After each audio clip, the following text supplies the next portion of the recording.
Hello guys, कसे आहात तुम्ही? मी प्रियंका तुमचं माझ्या व्लॉगमध्ये स्वागत करते. आज मी जाणार होते माझ्या भाचीच्या बड्डे पार्टीला, तर त्याच्यासाठी मी मेकअप करत होते.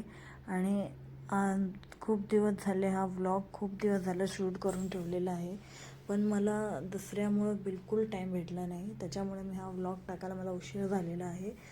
तर प्लीज तुम्ही समजून घ्यावे. तर मी सर्वात पहिले क्रीम लावून घेतलं माझ्या फेसला, आणि मग क्रीम लावल्यानंतर त्याला मेल्ट होण्यासाठी मी थोडं मसाज करत होते. आणि मसाज केल्यानंतर ते क्रीम मी पूर्ण मानेला आणि पूर्ण फेसला लावून घेतला आहे. आणि हा मेकअप मी संध्याकाळच्या टायमाला केलेलं होतं. तर हा मेकअप पूर्ण रात्रभर माझ्या म्हणजे फेसवरती टिकून होतं. आणि मी त्याच्यानंतर लावत आहे प्रायमर. तुम्ही मेकअप मी कसं करते ते तुम्ही बघत राहा, मी काय काय लावते फेसमध्ये. आणि मी मेकअप बेसिक मेकअप करत होते, जास्त काय मी हे केलेलं नाही आहे ह्याला. आणि खूप दिवस झाले मला व्लॉग येत नाही आहेत, मला माहिती आहे, कारण की खूप बिझी होते मी.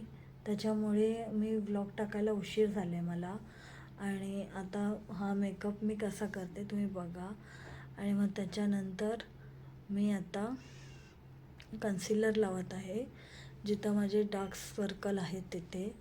आणि मग आता मी माझे पूर्ण फेसला लावून जिथे जिथे माझं डार्क सर्कल आहे तिथे तिथे मी लावत आहे. आणि मग फ्रेंड्स, तुमचा दसरा कसा झाला तेही मला सांगा सगळ्यांनी. दसऱ्याचाही व्लॉग माझा येईल, कारण की दसऱ्याला मी गावी गेले होते. कारण की दसरा मी इथे करत नाही, गावी करते, कारण की माझे सासू सासरे सगळे तिकडे आहेत. त्यामुळे तुम्ही बघा.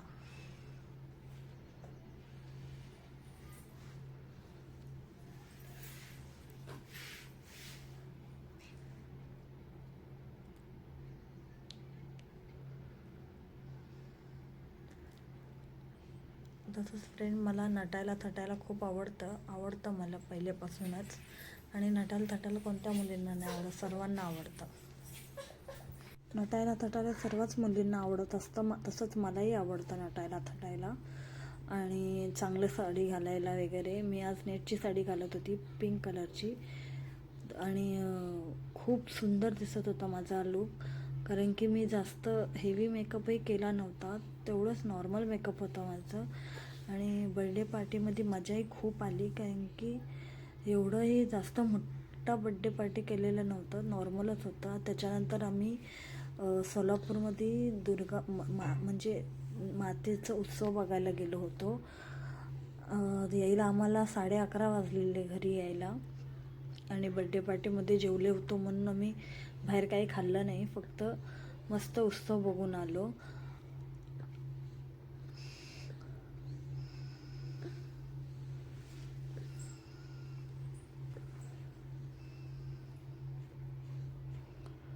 आणि आता मी लावलेला आहे, आता मी फाउंडेशन लावलेलं आहे. आणि त्याला मी माझ्या स्किनवरती टचअप करत आहे. ऋतूचे तसंच मस्ती चालू होता आजूबाजूला. त्याच्यामध्ये मी माझं ऋत्वीला सांभाळायचं आणि इकडे मेकअप करायचं चालू आहे. ऋत्वीचं खूप मस्ती, आजकाल खूप मस्ती करायला लागले ऋत्वी. मी तसंच बाजूबाजूला आरशीमध्ये बघत होते, कारण की मोबाईलमध्ये बघून मेकअप नीट होत नाही, त्याच्यामुळे तसंच चालू होतं माझं. आणि बघा, आता फक्त पावडर लावायचा बाकी होता. फक्त मेकअप मी थोडंसं कन्सिलर आणि फाउंडेशन लावल्यानंतर थोडंसं सुकून दिलेलं आहे. छान दिसत आहे, तसं जास्त ओव्हरही वाटत नाही आहे आणि जास्त सिम्पलही वाटत नाही आहे. आता मी थोडं ॲब्रो हे लावून घेते. म्हणजे ॲब्रो तसे छान आहेत, पण खूप दिवस झाले मी ॲब्रो केलेलेच नाही आहेत, त्याच्यामुळे थोडंसं शेप देण्यासाठी फक्त.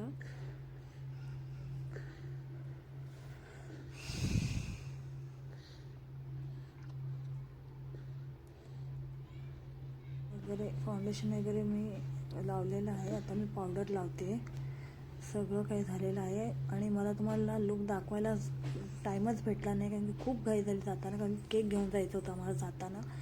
त्यामुळे मी आयशॅडो माझ्या बोटानेच लावून घेत आहे, ब्रशचा वापर सर्वात लास्टला मी माझं लुक दाखवेन तुम्हाला, कारण की हे करणार नाही गेल्यानंतर फक्त नॉर्मल मी माझी लावून आहे फक्त माझ्या साडीला मॅचिंग सुंदर दिसत होती. तिची तब्येत बरी नव्हती त्या दिवशी, ब्रश वगैरे नाही का म्हणून तिला ताप आलता त्याच्यामुळे, आणि हे पण मी फक्त हाताने नॉर्मल बड्डे असं लावून घेतलेलं आहे, आधारित असतात. आणि केक बघा ती तिच्या आईला म्हणजे बघून हात लावून होते, कारण की मोबाईलमध्ये किती आजकालचे मुलं ॲक्टिव्ह त्याच्यामुळे त्यांना किती सगळं कळतं की केक मीच कापणार, मीच बनवणार. आणि हे बघा, आणि त्याच्यानंतर बड्डेनंतर आम्ही गेलो सोलापूरमध्ये नाटक बघण्यासाठी, जिथं मेळावा लागलेला असतो असा, म्हणजे नाटक दिसतात. हा बघा आणि खूप मस्त हे, आणि आता मी आयलाइनर लावून केलेलं होतं. किती मेहनत करतात लोक नाटक पण करण्यासाठी, तुम्हाला दाखवते. खूप छान नाटक होतं हे, तुम्ही पण बघा. मेकअप फिक्स होण्यासाठी, ज्याने मेकअप आपल्याला उतरत नाही, म्हणजे 24 तास तर 24 तास आपल्याकडं मेकअप तसंच राहतो. अजून मला फाउंडेशन वगैरे हे करायचं होतं.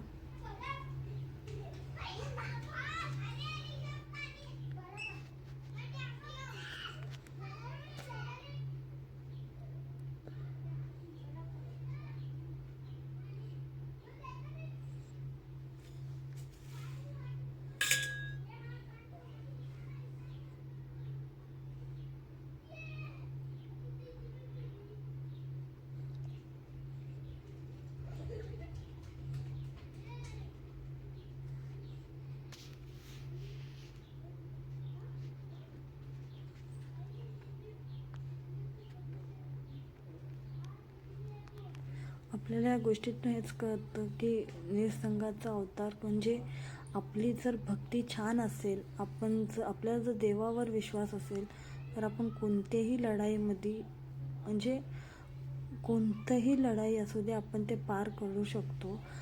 फक्त आपल्यावरती स्वतःवर विश्वास असायला पाहिजे.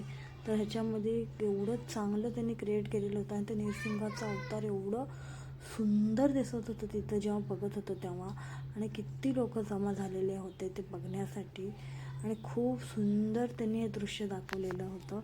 आम्ही तेवढं सगळं बघून एवढं छान वाटत होतं तिथे, एवढं आणि प्रसन्न वाटत होतं की म्हणजे. आणि हे पुढचं नाटक होतं जिथं दहीहंडीचं हे क्रिएट केलेलं होतं त्यांनी, की दहीहंडी कसं फोडलं जातं. तर तिथं वाद्य वाजवणे सगळं होतं, आणि किती सुंदर त्यांनी क्रिएट केलेलं होतं. खूप छान दिसत होतं ते बघण्यासाठी वगैरे, आणि खूप मजा आली मला त्या दिवशी हे बघायला. आणि हा व्लॉग मी खूप उशिरा टाकत आहे, कारण की मला टाईम नाही भेटलेला यावेळी, आणि त्याच्यामुळे मी क्षमा मागते तुमची सगळ्यांची. तर ह्याच्या पुढे माझे व्लॉग लवकरच येतील, आणि माझा दसऱ्याचा व्लॉग हा उद्या येईल, कारण की तो व्लॉग मी उद्या टाकेन. तर आता तुम्ही ही व्हिडिओ पूर्ण बघा.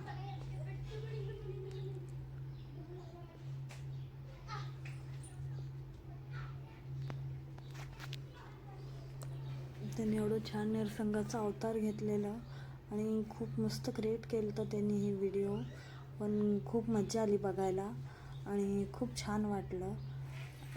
हे सगळं करून आम्ही नंतर रूपाभवानीला गेलो. आमच्या सोलापूरमध्ये रूपाभवानी म्हणून आहे, मंदिर आहे, खूप छान मंदिर आहे ते पण आज आम्हाला तिथे काही देवीचे दर्शनच झाले नाही, कारण की एवढी गर्दी होती तिथे, खूप म्हणजे खूप गर्दी होती. त्याच्या आधी आम्ही अजून एक नाटक पाहिलेलं, तेही तुम्हाला दिसेल ह्या व्लॉगमध्ये, कारण की ती दहीहंडीची होती. आणि तो ते व्हिडिओ केल्यानंतर मला ते रूपाभवानीच्या आतमध्ये व्हिडिओज करायला भेटला नाही. आणि ही ती व्हिडिओ की एवढी छान त्यांनी दहीहंडीचं हे क्रिएट केलं होतं, किती छान ते राऊंड सारखे पुतळ्यासारखे असे हे माणसं तयार केले होते, किती सुंदर ते दिसत होतं दहीहंडीसाठी. आणि खूप छान वाद्य वाजवत होते, गाणे लागलेले, खूप मज्जा आली हे बघण्यामध्ये. आणि ह्याच्यानंतर आम्ही रूपाभवानीला गेलो, आणि मग तिथून पाया पडून मग डायरेक्ट घरी आले. ह्याच्या पुढे मला खूप रात्र झाली आणि मलाही खूप कंटाळा आला होता. ह्याच्या पुढे व्हिडिओ बनवायलाच भेटली नाही मला. आणि तर घरी आल्यानंतर ऋत्वीला झोपवायचं हेच चालू झालं आणि आता ते दहीहंडी फोडणार होते आणि खूप छान दहीहंडी ते फोडतात. एवढी मज्जा आली ही बघायला, व्हिडिओ खूप छान वाटलं बघायला. आणि आपले सण वगैरे हे खूप आपल्याला रोजच्या आयुष्यामध्ये जे आपण बोर झालेलो असतो ना, ते त्याच्यामध्ये एन्जॉय करण्यासाठी आहे. खूप छान असे काही क्षण असतात जे आपण एन्जॉय करून घ्यायला पाहिजे, कारण की हे क्षण परत आपल्या आयुष्यात कधीच येत नाही. आणि हे खूप छान असं त्यांनी दहीहंडीचं हे दाखवलेलं, खूप छान ते दहीहंडी फोडतात. आणि हे सगळं करताना आमची ऋत्वी तर झोपूनच गेलती, कारण की तिला अशा गोंधळीमध्ये तिला झोप मात्र खूप येते आमच्या ऋत्वीला, आणि तिने हे काहीच बघितलं नाही. खूप छान त्यांनी दहीहंडी फोडली शेवटला आणि आम्ही त्याचं दर्शन घेतलं. ते खाली जे पुतळे होते ते वाद्य वाजवत होते, काही ढोल वाजवत होते, काही तोतानी वाजवत होते, एक मुलगा मध्ये नाचत होता. खूप छान वाटलं हे बघून. आणि शेवटला त्यांनी दहीहंडी फोडली आणि त्यातलं पाण्यासारखं असं एक बाहेर पडलं. खूप छान होतं बघायला.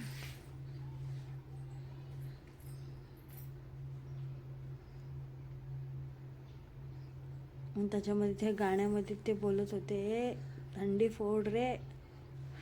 एवढं छान वाटलं बघायला, हे मस्त.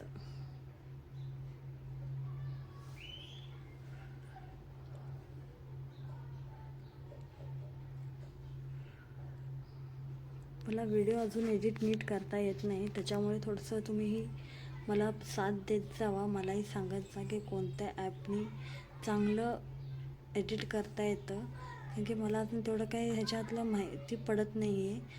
पण तरीही मी प्रयत्न करत आहे, कारण की प्रयत्नाने सर्व काही माणूस शिकत असतो. त्याच्यामुळे माझं वाईस पण कधी कधी मागं पुढं होत असेल, मी बोलताना थोडं थोडं घाबरत असेल, पण होईल टाईमनुसार. जसं जसे व्लॉग येतील तशी दहीहंडी बघायला मला खूप मजा आली, कारण की अशी दहीहंडी मी कधीच बघितली नव्हती. खूप छान होता, लाईफमधला खूप चांगला एक्सपिरियन्स होतं हे दहीहंडी बघायचं. आणि त्याच्यानंतर आम्ही घरी घरी आल्यानंतर मी तुम्हाला माझा फायनल लुक दाखवत होते, कारण की त्या टायमाला मला दाखवायला भेटलंच नव्हतं. आणि गाडीवर नेता माझे केस पूर्ण उडालेले, त्यामुळं केस खूप विचित्र दिसत असेल तुम्हाला जर माझं व्लॉगचे प्रयत्न चांगले वाटत असेल तर प्लीज माझ्या व्हिडिओला लाईक, शेअर आणि सबस्क्राईब करायला विसरू नका. आणि चला फायनली तुम्हाला बाय बाय.